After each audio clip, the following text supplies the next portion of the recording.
সালাম আলাইকুম। প্রবাসী ভাই আমার সালাম দিবেন। আমি একটা প্রবাসী উদ্যা।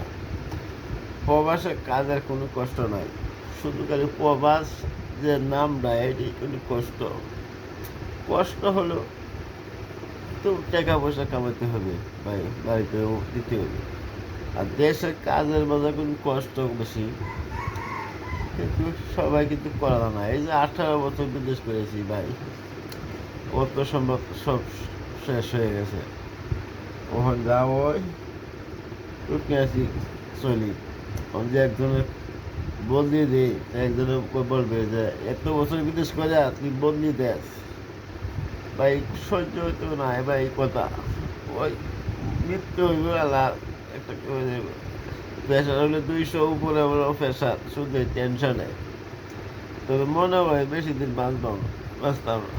ঠিক আছে, তো ভিডিও সবাই শেয়ার করে দিবেন, ঠিক আছে।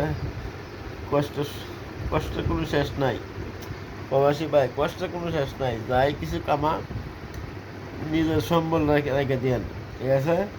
একবার আজ কালি হয়ে দিয়েন না মানুষের শহরে, ঠিক আছে। কিছু রেখে দেন, আমার মতন বোকা সাজেন না। বোকা সাজাতে বলে যাবে টাইট আমার মতন।